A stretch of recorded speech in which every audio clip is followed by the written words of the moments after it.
Chris here, and welcome to my channel, and welcome to this week's reading vlog.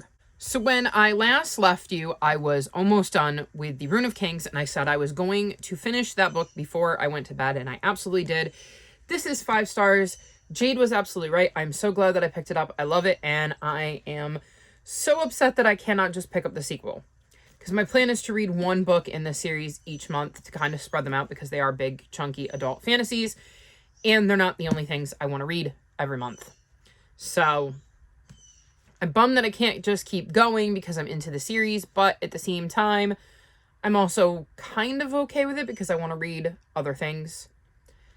I absolutely love the way this story was told, and I loved our main character, Kieran, and following his journey and seeing how things finally came together in the end, and I'm very curious as to what is going to happen next and who we're going to be following in the next book, because I don't know if we're still going to be following Kieran or if we're going to be seeing a different character. Either way, really enjoyed this, really like the series, can't wait to continue on with it.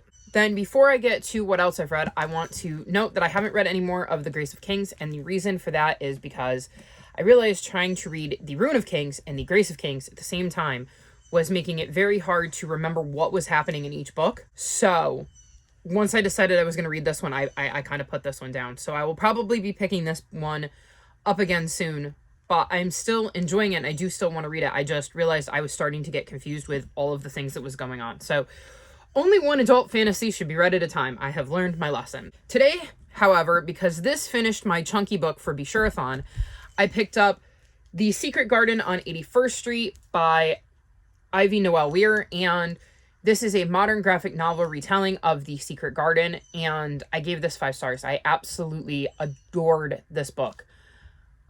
This character here has anxiety, and the way the author describes this character experiencing anxiety and how he is dealing with that and the thoughts that go through his head are so true to the experiences I've had. So it was really cool to be able to identify with that, even though I wish that neither me nor this character had any idea what anxiety was. But it was still really neat to read a character I could relate to, and I love the idea of being able to pass this book on to little ones in my life, and to know that there are middle graders out there who are going to read this and maybe see a character that experiences anxiety and recognize that they think and feel like that too, because I think that would have been really helpful when I was younger, that maybe I would have been able to vocalize more what was going on in my head if I'd had a character who I could identify with on that level. So I think that was really cool. I thought this did a really good way of modernizing the classic story, and there are definitely some issues with The Secret Garden, the original. Our main character, Mary Lennox, is a giant brat who is also racist. There's definitely a lot of racism in The Secret Garden, and all of that is kind of taken care of in this book. Like, Mary is still a brat, but you see the growth in a very different way, and she's not as big of a brat, so she's much more likable in this book from the get-go. And there is no racism in this book, which is nice, so thumbs up for that. I really enjoyed this. I'm definitely at some point going to get a copy for my shelves because, like I said, I identify so much with this character here. And I love this book, and I had to read a book in one sitting for Bishurathon, and I absolutely did that. Then, speaking of Bishurathon, I read Where the Drowned Girls Go by Shauna Maguire, which is the 7th book in the Wayward Children series, and obviously Bishurathon is all about the wayward children. So in this book, we're following Cora, who is somebody we've met in previous books. So this isn't one of the ones that you can kind of read out of order. And it was definitely interesting getting to see what Cora was up to in this book, and I really liked getting to see the new things we explored in this world, and I really, really enjoyed this book. I think it is probably top 3. If I was going to rank them, I'm going to have to sit down someday and rank them. I know my favorite is Every Heart a Doorway, and I know my least favorite is Across the Green Grass Fields. So my favorite is the first one, and my least favorite is the 6th one, Go Figure, which was the oldest book in the series and the most recent book in the series up until this one came out. But I think this might be my second favorite. Yeah, I think this might be my second favorite. At some point, I mean, I did a reread of them all in June last year, except for book 6, which I read in January. So maybe towards the end of the year, I will do a reread of this entire series all at once and kind of rank them. So, yeah, I think it would be interesting if I read them all like back to back to back now that I have book 6 and 7 to see where everything ranks. Because I've never ranked them before outside of knowing that Every Heart a Doorway was my favorite. I really enjoyed this book and getting to spend some more time with Cora, and some interesting stuff that went down in this one that makes me very curious to see where things are going to go next in this series, and I wish I could just pick up book 8, and I'm very bummed that I can't. I have also started reading In the Market for Murder, which is the prompt that fulfills A to Z letter for Phase 10 Choose in my TBR because I got I, and this is the second book in the Lady Hardcastle mystery series, and I'm enjoying that. I'm like 30 pages in maybe, so not that far. So I don't have too much to say about that yet because I'm still refreshing my memory on the series, and then, I mean, granted, it's only book 2, so there's not much to remember, but like refamiliarizing myself with the characters and stuff. So I will probably read some more of that tonight at some point. But my plan is to read A Spindle Splintered. And this is another short book. And I think after reading the giant chunky Rune of Kings, it's been nice to kind of read through some quick books today. So I'm hoping to get to this one and read through this today because I've heard good things about it. And it'll make me feel like I've accomplished a lot by reading 3 books in one day. So, and finishing Rune of Kings. But yeah, my plan is to read this and then maybe read more of In the Market for Murder because I'm trying to go to bed a little earlier. We'll see how that goes, but it would help if I wasn't up until all hours in the morning reading. Today, I got a lot of editing done. I edited and uploaded 2 videos, and I have a third edited. I just have to do a watch back, which is Friday's video. So Friday's video should go out in time. There's no reason it shouldn't. And tomorrow, not that you'll know that, I mean, you'll know that when you see this, but I'm saying it to you like you're going to be watching this now, which you're not. But basically, tomorrow, for me, the vlog is going out because I was able to edit and upload it. It was a shorter vlog. So that will be going out tomorrow, though you will already know that at the point that you see this because this is the following week's vlog. Talking to you all on here is sometimes very confusing when I'm trying to remember A, what time of day it is, and B, what day it is, because it's technically Tuesday, and C, trying to remember when things are going out, but when they're going out for you, not necessarily when they're going out for me, because at the point you've seen this, there's going to be a bunch of videos that have already gone out, so really, really confusing. My other good bit of good news is that I got my copy of The Mystery of the Jeweled Moth, and if you've seen my book haul, you know that I mentioned that I had ordered a copy of this and they forgot to ship it, so when I contacted Book Outlet, they were willing to send me my copy that they forgot to mail because they still had some in stock, so I now have a copy of The Mystery of the Jeweled Moth on my shelf. You will not see this in an upcoming haul because I've already mentioned it, but I figured I'd mention it here to let you know it got here safe and sound, so that is my update. I will check back in with you at some point. I would say when, but we all know that it could be tomorrow or it might not be till Sunday. Who knows? We'll see how well I do with the checking in with my vlog this week. But either way, I will check back in with you at some point and let you know how I'm doing with my reading.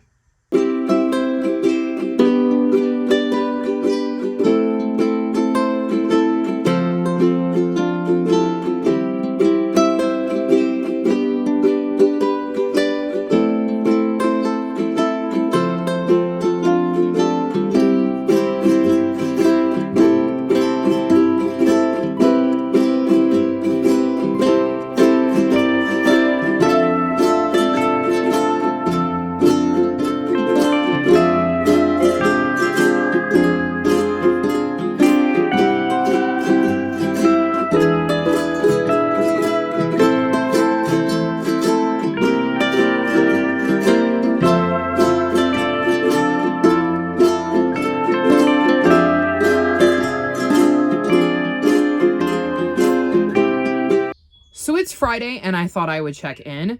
I've done a fair bit of reading this week. I read and finished A Spindle Splintered, and this is a Sleeping Beauty retelling, and I gave it 4.5 stars. I really enjoyed this retelling, and I liked getting to see Zinnia's journey throughout the book, even though it is a very small one. I liked this twist on the Sleeping Beauty story. I'm not sure why I'm not giving it 5 stars. It was just missing something, even though I can't tell you what that something is. But I did really enjoy this book. I had a good time with it, and once I started it, I didn't want to put it down. I made some more progress on In the Market for Murder. I think I'm about like 65% of the way through that, and that is the second Lady Hardcastle mystery. And in this one, Lady Hardcastle and Flo are trying to figure out how a man that nobody seemed to like died. And it looks like he may have been poisoned, but they're not sure. So they're looking into that, and they also end up with a couple of other things they end up looking into throughout the story. And I'm enjoying getting to see them go about trying to solve these mysteries. I really do like the series, so it'll probably be one I continue to read from time to time because it is a Kindle book and I struggle with ebooks, so hopefully I'll be able to continue with that series in a somewhat timely manner, though my series jar could help out with that. I've also made some more progress with The Grace of Kings. I'm now on page 302. I'm enjoying this a lot more now that I'm not trying to balance what is going on with this book with what is going on with The Grace of King. Nope. With The Ruin of Kings. See what I mean about getting confused? Just the titles are so similar that I was getting confused, let alone the characters and the story as to what was going on. But I'm enjoying this a lot more now, and there's just so much information in this book that I wouldn't even begin to know how to describe what is going on, other than basically we're living in a world where like an emperor has taken over, and there used to be like 6 or 7 states that the empire was broken into, and they're kind of rising up because they all want to be their separate states again, and we're kind of seeing the battles and the political maneuvering that's going on as the empire tries to retain control, whereas the people are trying to wrest control back and split into the separate states again. I'm really starting to get into this now. It had a bit of a slow start, but it's hard for me to tell if the reason I wasn't as into it in the beginning was because I was trying to juggle 2 adult fantasies in my head simultaneously. So we'll see. I'm enjoying it, and I am very curious as to where it is going next because some interesting things have happened right before I set this book down. I have also started the second book in the Lockwood & Co. mystery series. I'm not that far into it. I've only listened to the first couple of chapters, but I'm enjoying it so far, and I'm excited to see what Lucy Lockwood and George get up to in this one.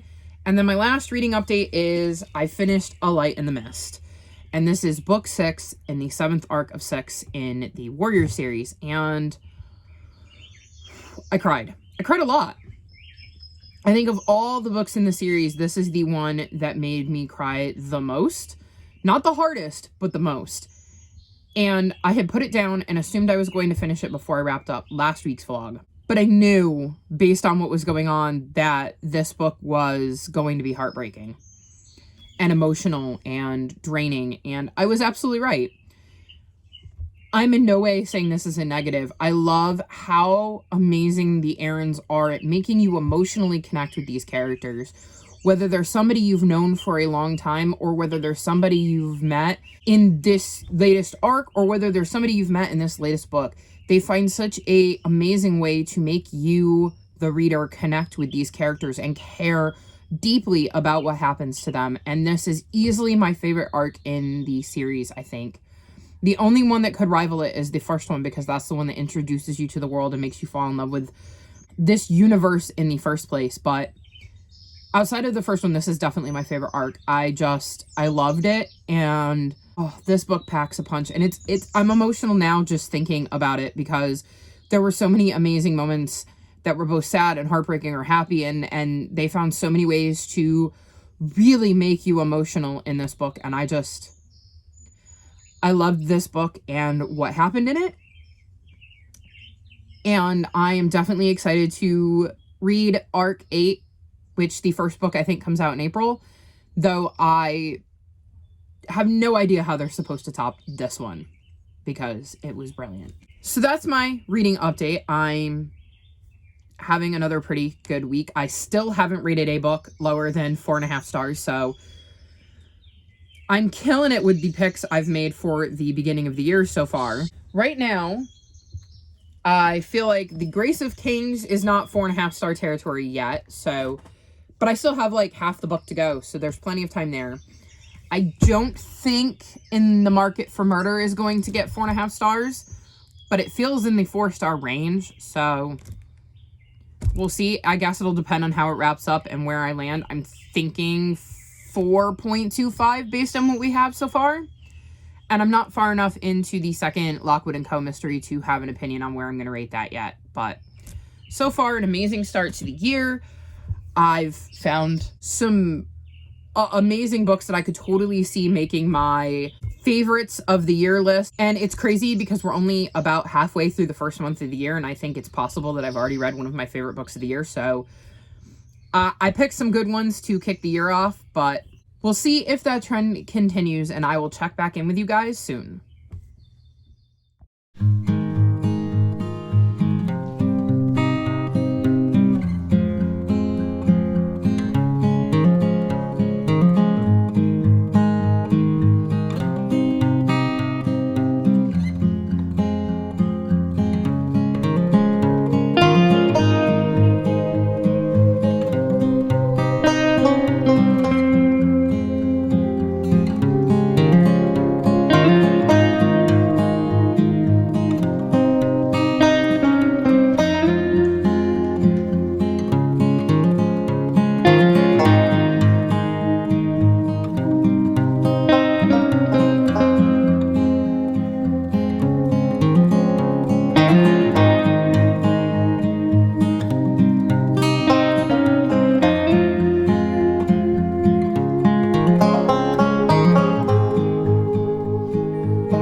So it is just after 1 a.m. and I wanted to wrap this week's vlog up. So I finished In the Market for Murder by T.E. Kinsey, and I ended up really enjoying that. I really like the antics that Lady Hardcastle and Flo get up to, and I love how they go about solving their crimes. I definitely did not manage to put the pieces together on this one, and there were more than just the main mystery of a man who nobody liked who ended up dead, and I really liked how it kind of all came together in the end. I'm really enjoying this historical mystery series, and I definitely will be continuing on with that one because I've already started book 3. I'm only through the first chapter, but I'm, again, still enjoying it. I don't have too much more to say about that one because, again, I'm only 1 chapter in, but I'm looking forward to hopefully reading that in the next week. I also managed to finish The Grace of Kings by Ken Liu. So I think I'm going to settle on 4 stars for this one because of 2 main reasons. There were times I found it a little bit slow, and that was mainly in the beginning when it was hard to get into. And the other was because there were times it was very confusing because so much was going on and there were so many characters to keep track of. Luckily, there's a character list in the beginning of the book, so that definitely helped, but there were times I struggled to keep all of the characters straight, and if you remember, I was reading this at the same time I was reading The Rune of Kings, so that certainly didn't help with my trying to keep everything straight. I did end up enjoying it, though, and I do plan to continue on with the series, and I am reading this as part of a read-along hosted by Stephanie's Bookverse, so we will be reading book 2 in the month of February, and I'm looking forward to getting to that. Outside of Lady Hardcastle Mystery 3, I am also 32 pages into The Golden Compass, and I'm listening to the audiobook while reading along, and it has a full cast audio, so I'm really enjoying that. Otherwise, just like Lady Hardcastle Mystery 3, I am not far enough into this to really have an opinion yet. And then lastly, I've started my reread of Skyward, and I'm now on page 89. So I'm enjoying my reread of this so far, and I'm looking forward to hopefully getting through this, Starsight, and Cytonic this week, but we'll see. It depends on how much reading I can get done. So all in all, not a bad reading week, though I did break my streak of 4.5 and 5-star books. But I still think I'm doing good for the year, considering there hasn't been a book I haven't enjoyed yet. I'm sure one is coming, because I can't imagine there is any way I'm getting through the entire year without disliking a book. So yeah, that wraps it up for me this week.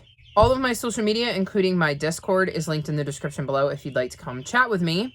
If you've made it this far in the video, leave me yellow emojis in honor of the Dandelion Dynasty, which is the name of this series. Like this video, subscribe to my channel, and I'll talk to you next time. Bye!